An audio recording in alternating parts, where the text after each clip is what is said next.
जेव्हा सुख देता तेव्हा ते बुमरँग होऊन तुमच्याकडे परत येऊन तुमच्यावर सुखाचा अभिषेक करते. पण हे जगाला ज्या दिवशी समजेल त्या दिवशी जगात क्रांती होईल. आपल्याला क्रांती पाहिजे असते की नाही? क्रांती क्रांती म्हणजे बंदुकीच्या गोळीतून कधीच होत नाही. बंदुकीच्या गोळीतून कधीच क्रांती होत नाही. ती क्रांती म्हणजे भ्रांती असते. खरी जी क्रांती असते ती ज्ञानातून होते, विचारातून होते. म्हणून जीवनविद्येने हा जो विचार दिला आहे, सिद्धांत दिलेला आहे, तो सिद्धांत म्हणजे सुख हे मानण्यात नाही, सुख हे मिळविण्याची गोष्ट नाही, सुख हे देण्यात आहे. तुम्ही सुख देण्याचा प्रयत्न करा आणि मग ते तुमच्याकडे बुमरँग होऊन ते तुमच्यावर सुखाचा अभिषेक करता की नाही पहा. मी एकदा पुण्याला माझं प्रवचन होतं तेव्हा आपले डॉक्टर गोवारीकर आले होते. माझ्या प्रवचनाला माझा सत्कार त्यांच्या हस्ते झाला. ते सायंटिस्ट गोवारीकर. मग नंतर आम्ही प्रवचन झाल्यानंतर जेवायला बसलो होतो. मला सहज विचारलं, वामनराव तुम्ही जे सांगितलं की सुख जे देतात ते बुमरँग होऊन तुमच्याकडे अनेक पटीने परत येतं, हे कसं? असं त्यांनी मला विचारलं. मी म्हटलं, हे बघा, तो समोर दिसतोय ना माणूस? हो म्हणाले. आता या माणसाला जर आपण सुखी केलं तर किती लोक सुखी होतील? त्याची बायको सुखी होईल, त्याची मुलं सुखी होईल, त्याची आई सुखी होईल, त्याचे वडील सुखी होईल, त्याचा परिसर जो आहे तो सुखी होईल. तर सुख ही गोष्ट अशी आहे की सुख ज्याला मिळतं ना त्याच्यामुळे इतर आपोआप सुखी होतात. आणि दुःख ही गोष्ट अशी आहे की जो दुःखी होतो त्याच्यामुळे इतर दुःखी होतात. बघा, घरातला एक माणूस दुःखी झाला, काय होतं? घरातले सगळे दुःखी होतात. आणि घरातला एक मनुष्य पंतप्रधान झाला, काय झालं? घरातले सगळे लोक, अरे पंतप्रधान जाऊ द्या, पण एक साधा त्याला एक यश मिळालं तरी घरातले सगळे लोक सुखी होतात. सुख जसं ज्ञान दिल्याने वाढतं तसं दुःख दिल्याने वाढतं आणि सुख दिल्याने वाढतं.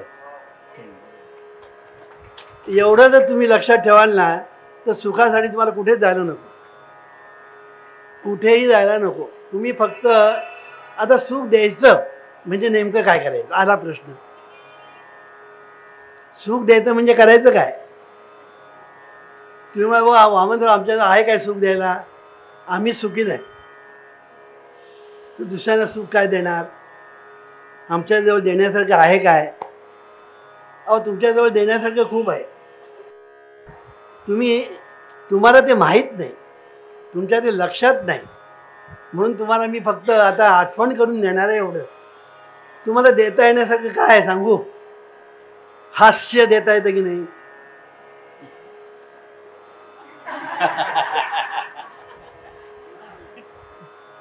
काही लोक कसे असतात, हसतच नाही. आता त्याच्याकडे बघितल्यानंतर तुम्हाला कसं वाटतं? एरंड घेतलं का वाटतं की नाही? पण एक मनुष्य हसलाय, कळलं की नाही? हसतोय, कळलं की नाही?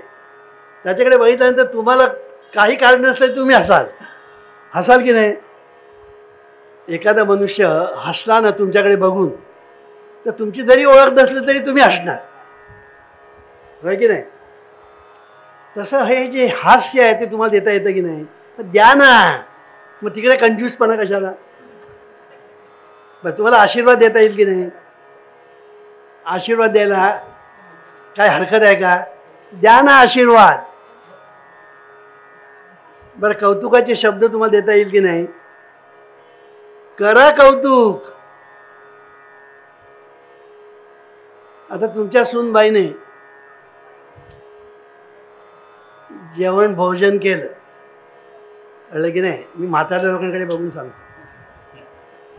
तुमच्या सूनबाईने भोजन केलं, वाढलं ताटामध्ये, आमटीमध्ये मीठ कमी, आता म्हातारे लोक काय करतात, मी सोडून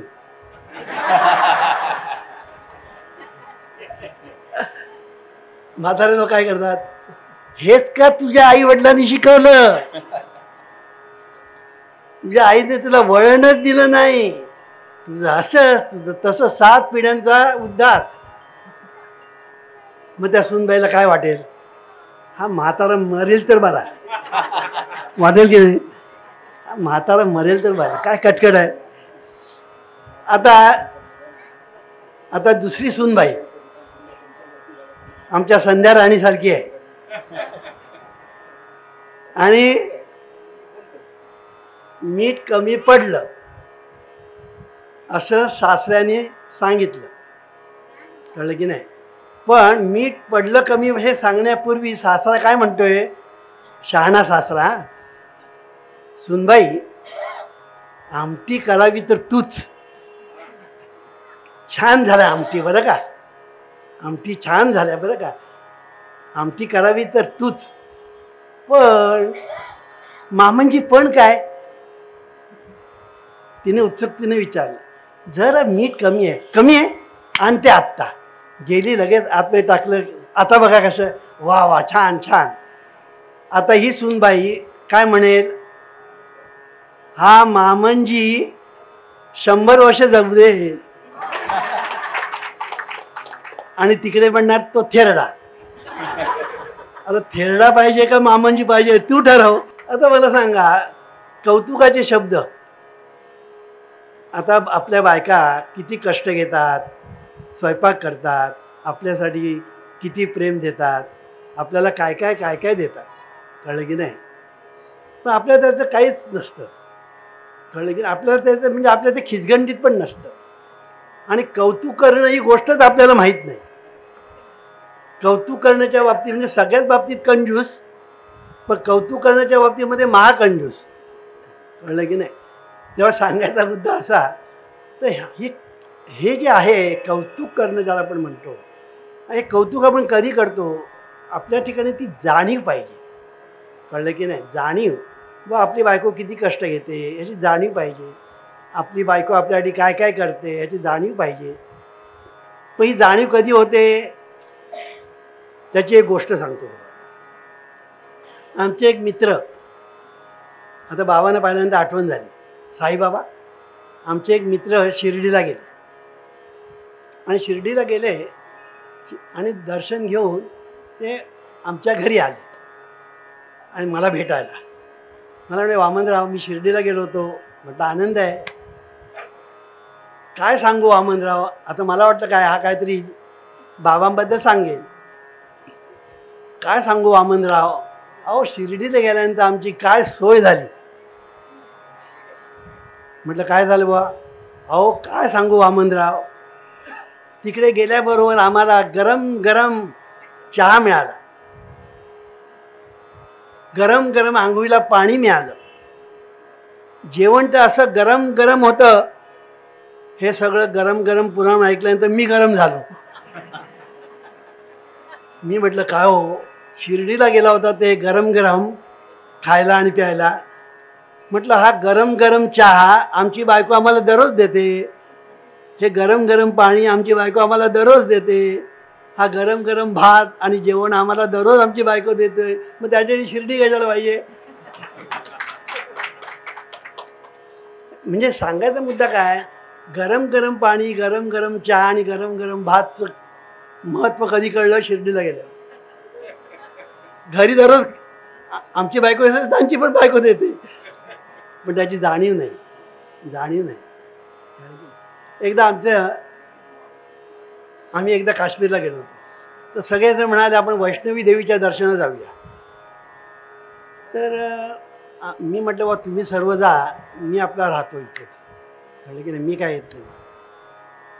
तर सगळे वैष्णवी देवीच्या दर्शनाला गेले, आणि कर्मधर्म सहयोग असा की त्यांचा नंबर यायला आणि दरवाजे बंद व्हायला एक गाठ झाली. परत आले. मला म्हणाले वामनराव आम्हाला दर्शन झालं नाही. म्हटलं ठीक आहे, काय झालं त्याच्यामध्ये मोठं, पण तुम्ही का आला नाहीत हे आम्हाला सांगा.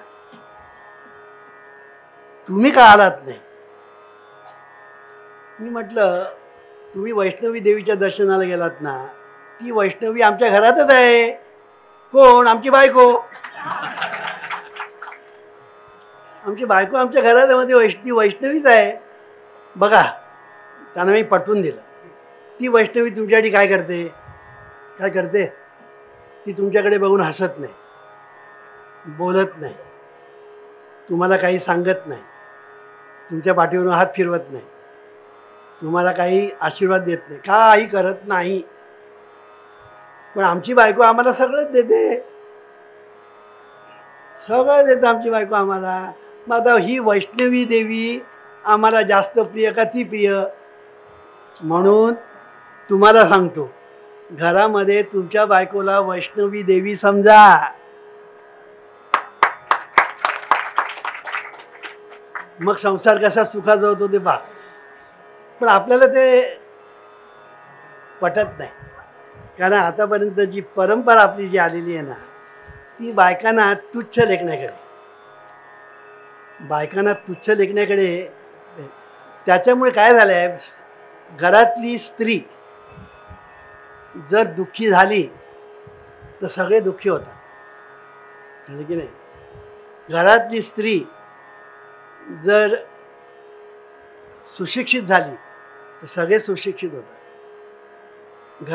घरातली स्त्री जर कर्तबगार असेल तर मुलंसुद्धा कर्तबगार होतात. उदाहरण आपल्या शिवाजी महाराजांचं. शिवाजी महाराज झाले कारण काय? त्यांची आई. तर सांगायचा मुद्दा असा, सुख हे देण्यात आहे आणि ह्याची सुरुवात घरापासून करा असं मी सांगतो. जगाला सुखी कराल तेव्हा कराल, दिल्ली तो बहुत दूर आहे, कळलं की नाही? पण तुम्ही सुरुवात घरापासून करा ना. तुमचं घर तर तुम्हाला सुखी करता आलं पाहिजे की नाही, कमीत कमी. मग तुमचं घर सुखी करा ना. मग सुखी करण्याचा मार्ग काय? एकच. घरातले जे इतर आहेत त्यांना सुख देण्याचा प्रयत्न करणं हा सर्वांनी सुखी होण्याचा मार्ग. किती सोपा आहे, किती सोपा आहे. घरामध्ये किती मंडळी आहेत? नवरा बायको, 2 मुलं, आई वडील, एवढी मंडळी आहेत. आता एकमेकांना सुख देण्याचा प्रयत्न केला तर काय होईल? सुख वाढत वाढत वाढत वाढत वाढतच जाईल. आणि एकमेकांना दुःख देण्याचा प्रयत्न केला तर काय होईल? दुःख वाढत वाढत वाढत जाईल. म्हणून ज्या घरात स्त्रीचा छळ होतो त्या घरात दैन्य आणि दुःख कायम वास करतं, असा माझा सिद्धांत आहे. त्याचप्रमाणे घरामध्ये पुरुष हा सुद्धा आनंदी पाहिजे आणि त्याला आनंदी ठेवण्याचं कार्य स्त्रीने केलं पाहिजे. आज काय होत आहे, पुरुषाला बायका अशा टोचणी लावतात. बघा बघा, तिच्याकडे डब्बल घोट आहे, पाटल्या आहेत, बांगड्या आहेत, बाजूबंद आहे, अमुक आहे तमुक आहे. माझ्याकडे काय आहे? मग हिच्याकडे बांगड्या आणून दिल्या, नवऱ्याने बांगड्या आणून दिल्या. मग नंतर अहो बांगड्या काय आहेत, त्यांच्याकडे पाटल्या आहेत, पाटली आणून दिली. अहो त्यांच्याकडे बाजूबंद आहेत. तो सांगतो, बाई आता माझी खिशाची बाजू बंद झाली, आता कसली बाजू बंद? नाही, मला बाजूबंद पाहिजे. दिला आणून. आता डबल घोट पाहिजे. नवरा म्हणतो, आता हा याचा घोट घे म्हणाले. ह्याचं कारण का? बायका ह्या ज्या त्या समाधानी नसतात, ते दुसऱ्यांकडे बघतात. पण वर बघताना ते खाली बघत नाहीत. ज्या बायका ज्या गरीब आहेत, ज्यांना पाटली पण नाही, बांगडी पण नाही, त्यांच्याकडे बघत नाही. मग बघतात कोणाकडे? ज्याच्याकडे सर्व आहे त्याच्याकडे बघतात, कळलं की नाही? तर ह्याने होतं काय, पुरुषाच्या पाठीमागे टोचणे, मला हे पाहिजे, मला ते पाहिजे. मग नवरा कर्ज काढतो, कर्ज फेडता फेडता नाकेच येतात. मग नवरा काय म्हणतो, आता बायकोचे तर लाड पुरवले पाहिजेत. मग भ्रष्टाचार, पैसे खायला सुरुवात, कळलं की नाही? म्हणजे पुरुष जे भ्रष्टाचार करतात त्याच्यामध्ये स्त्रियांचा वाटा असतो.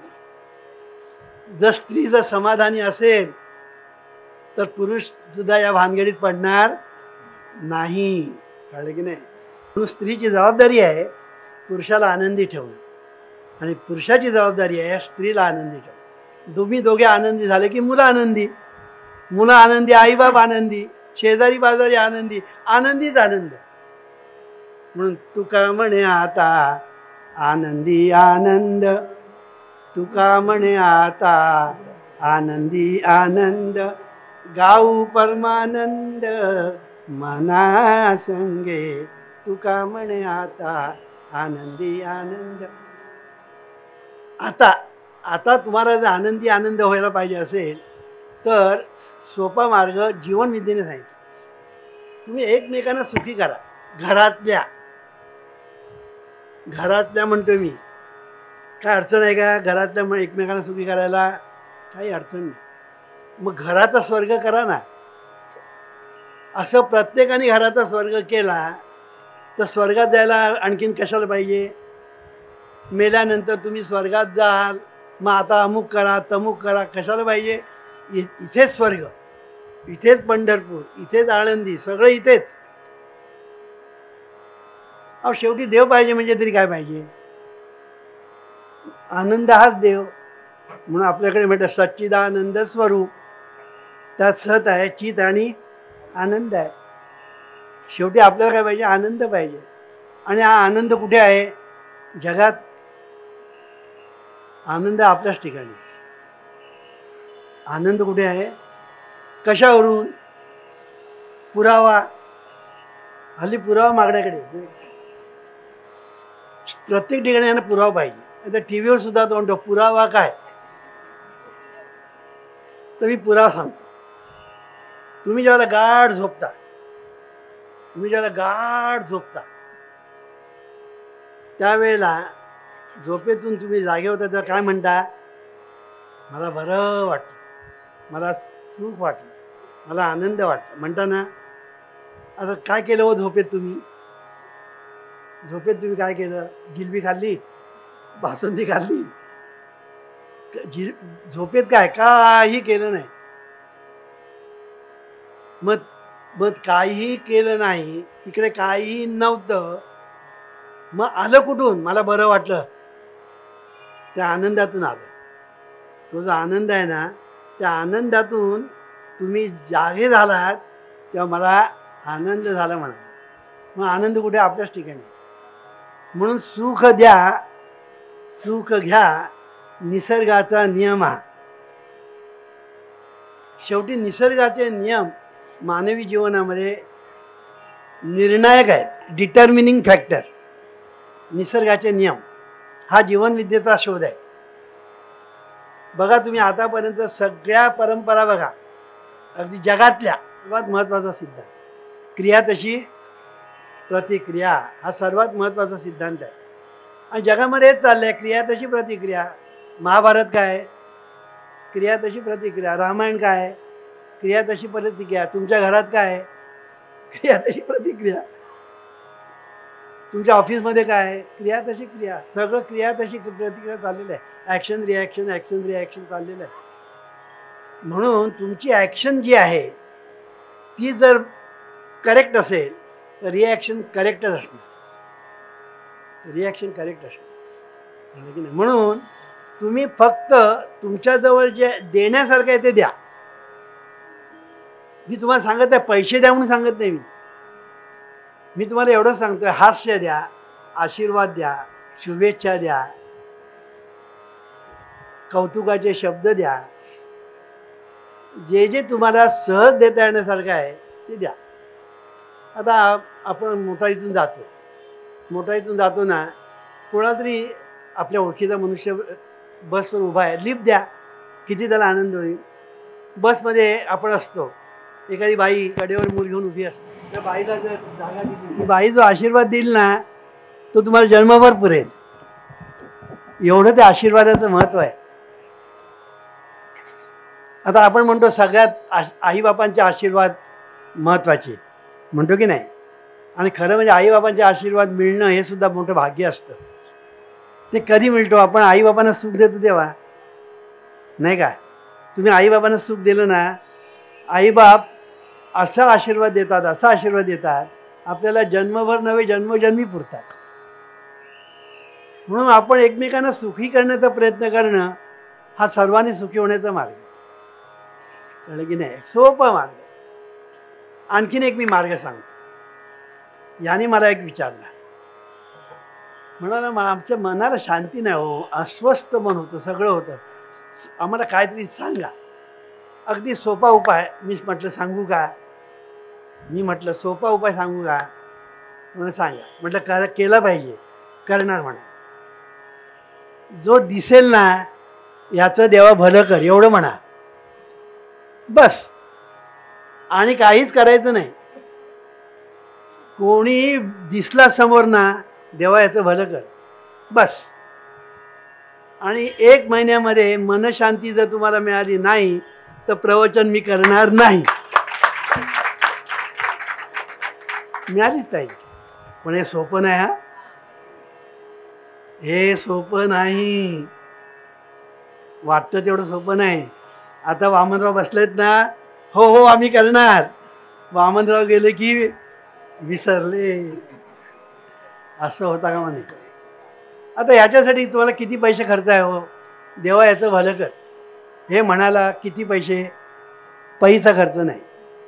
म्हणून मी नेहमी सांगतो, हे पै तुम्हाला जे करायला शिकवितात त्याला पैसा खर्च नाही. बरं कष्ट काय आहेत? कष्ट काय नाही. बरं तुमचा अमूल्य वेळ खर्च होणार आहे का? नाही बाबा, एक तास ध्यान करून बसा, 1 तास गेला फुकट, असं आहे का? नाही. अहो याने तुमचं जे ध्यान लागेल ना, ते जो ध्यानाला बसतात ना त्यांचंही लागणार नाही. तुम्हाला लागतच नाही. ते ध्यानाला बसतात ना, प्रामाणिकपणे सांगा, जे ध्यानाला बसतात त्यांचं खरं ध्यान होतं का? खरं सांगा. उलट त्यावेळेला नको ते विचार येतात. ध्यानाला बसा, डोळे मिटा, नको ते विचार नेमके त्याच वेळेला येतात. एरवी येणार नाही. पण मी सांगतो ते करा. ध्यान लागतं की नाही बघा. ध्यान लागतं की नाही बघा. दिसलं ना, हे दिसलं ना, देवा याचं भलं कर, देवा यांचं भलं कर, देवा यांचं भलं कर. मनात म्हणायचं, मोठ्याने नाही, मनात देवाचं भलं कर, देवाचं भलं कर, देवाचं भलं कर. हा जपच झाला. हा जपच झाला. पण जप करायचा नाही, भाव धरायचा. भाव धरा रे आपुला असा देव करा. भाव तसा देव म्हणजे काय? ऍक्शन तशी रिॲक्शन. तुम्हाला सांगतो, तुम्ही जर असं म्हटलं ना, याचं भलं होऊ दे, याचं भलं होऊ दे, याचं भलं होऊ दे, तुम्ही जाल ना तिकडे तुमची व्यवस्था होईल. तुम्ही जिकडे जाल ना तिकडे तुम्हाला कोण ना कोणतरी मदत करील. कशी मदत करील तुम्हालाच कळणार नाही. कुठे जा तुम्ही, तुम्हाला मदत कशी मिळेल तुम्हालाच कळणार नाही. कारण का? तुम्ही एकदा तुमच्या ठिकाणी तो भाव धरला की प्रत्येकाचं भलं होऊ दे, प्रत्येकाचं भलं होऊ दे. मग तुम्ही अमेरिकेत गेला तरी म्हणायचं, चीनमध्ये गेला तरी म्हणायचं, आणि रशियात गेला तरी म्हणायचं. रशियातले कुठे गेले ते? हा तो तिकडे रशियात गेला तरी म्हणायचं, कुठे गेलं तरी म्हणायचं. जो दिसेल देवा याचं भलं कर. मग तो कुठलाही धर्माचा असू दे, जातीचा असू दे, पंथाचा असू दे, देवा याचं भलं कर, देवा याचं भलं कर. मग हे भावपूर्वक म्हटलं पाहिजे, नुसतं जप करायचं नाही. म्हणून रामदास स्वामींनी म्हटलंय, महावाक्याचा बोध सांगितलेला, जप नाही सांगितलेला. कळलं की नाही? महावाक्याचा बोध भला, त्याचा जप नाही सांगितला. म्हणून हे माझं वाक्य महावाक्य आहे, देवाचं भलं कर. याच्या वाटी भाव पाहिजे, की मनापासून वाटलं पाहिजे. भाव म्हणजे काय? मनापासून तुम्हाला वाटलं पाहिजे त्याचं भलं झालं पाहिजे. मग तुम्ही म्हणा वाटलं नाही तर काय करायचं? म्हणत राहा. भाव येईल तेव्हा येईल, म्हणत राहा. कळलं की नाही? भाव येईल तेव्हा येईल, तो येईल आपोआप. तो जातो कुठे? म्हणता म्हणता म्हणता म्हणता म्हणता तो येईल. तुम्ही म्हणाला तर सुरुवात करा, देवा याचं भलं कर. आणि ध्यान लागतं की नाही बघा. अहो जीवनविद्येने काय काय नवीन सिद्धांत मांडले. त्यातला आणखीन एक सांगतो तुम्हाला, तुम्ही आतापर्यंत तो ऐकलेलाच नाही. आतापर्यंत तुम्ही काय ऐकत आलात? डोळे मिटा आणि अंतर्मुख व्हा सांगितलं की नाही? डोळे मिटा आणि अंतर्मुख व्हा म्हणून सांगितलं की नाही? आता आम्ही काय सांगतो, डोळे मिटायचेच कशाला? तुम्हाला डोळे कशाला दिले आहेत? पाहायला. कान कशाला दिले आहेत? ऐकायला. तोंड कशाला दिलंय? बोलायला. आता ही सगळी आपली जी इंद्रिय आहेत ना, ती सगळी बहिर्मुख आहेत. आपली सगळी इंद्रिय बहिर्मुख आहेत. डोळे सहज पाहतात, कान सहज ऐकतात, नाकाने सहज आपण श्वासोश्वास करतो, सगळं सहज आणि सगळं बहिर्मुख आहे. आपलं मन सुद्धा बहिर्मुख आहे, चित्त बहिर्मुख आहे. हे सगळं बहिर्मुख आहे. मग तुम्ही त्याला बळजबरीने आत कशाला खेचता? मग त्याच्यापेक्षा डोळे उघडा आणि त्या हरीला डोळे भरून पहा ना विश्वात. तो व्यवस्था रूपाने सर्व ठिकाणी भरलेला आहे. म्हणून जीवनविधीने परमेश्वराची व्याख्या केली, निसर्ग नियमासहित, स्वयंचलित, स्वयंनियंत्रित, नैसर्गिक पद्धतशीर व्यवस्था म्हणजे परमेश्वर. परमेश्वर म्हणजे एक सुंदर व्यवस्था आहे. जगामध्ये बघा तुम्ही, सर्व ठिकाणी व्यवस्था आहे.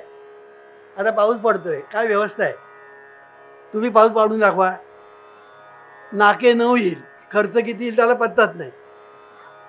पण आज पाऊस काय सहज पडतोय. मग कसा पडतोय? व्यवस्था आहे. समुद्र आहे तिकडे, समुद्राचं पाणी खारट, ढग तो वर, सूर्य वर ओढतो, ढगात रूपांतर होतं आणि पुन्हा ते ढग आपल्याला पाणी देतात, ते पाणी गोड. व्यवस्था नाही? व्यवस्था नाही. जगात तुम्ही पाहाल तिकडे व्यवस्था आहे. कळलं की नाही? पाहाल तिकडे जगात व्यवस्था आहे. कुठेही पहा व्यवस्था आहे. आणि ही व्यवस्थेची गंमत अशी आहे की एक नाही तर दुसरं नाही, दुसरं नाही तिसरं नाही, तिसरं नाही चौथं नाही, अशी आज आहे. सूर्य नाही, सगळं खलास. हवा नाही, सगळं, पृथ्वी नाही, सगळं खलास. पाणी नाही, बोंब, सगळं खलास. म्हणजे तुम्ही जर बघितलं ना तर सगळे एकमेकावर अवलंबून आहे. जगामधले जे प्राणी आहेत त्यालाच पर्यावरण म्हणतात. पर्यावरण यालाच म्हणतात. निसर्ग आणि पर्यावरण यातला हा फरक आहे. निसर्ग डोळ्याला दिसतो, पर्यावरण डोळ्याला दिसत नाही. पण निसर्ग बिघडला की पर्यावरण बिघडतं. म्हणून झाडं तोडली की पर्यावरण बिघडतं. झाडं तोडली ना पर्यावरण बिघडतं. प्राण्यानं मारलं, अहो वाघ आपण म्हणतो, वाघ सुद्धा पर्यावरणातला एक महत्वाचा भाग आहे. तो जर खलास झाला ना तर पर्यावरण बिघडतं. सांगायचा मुद्दा, जगाची व्यवस्था अशी आहे सुंदर की एक नाही तर दुसरं नाही, दुसरं ते. तसं तुमचं आणि आमचं आहे. आई बाप आहे म्हणून आपण आहोत, आपण आहोत म्हणून आपली मुलं आहेत, मुलं आहेत म्हणून नातवंड आहेत.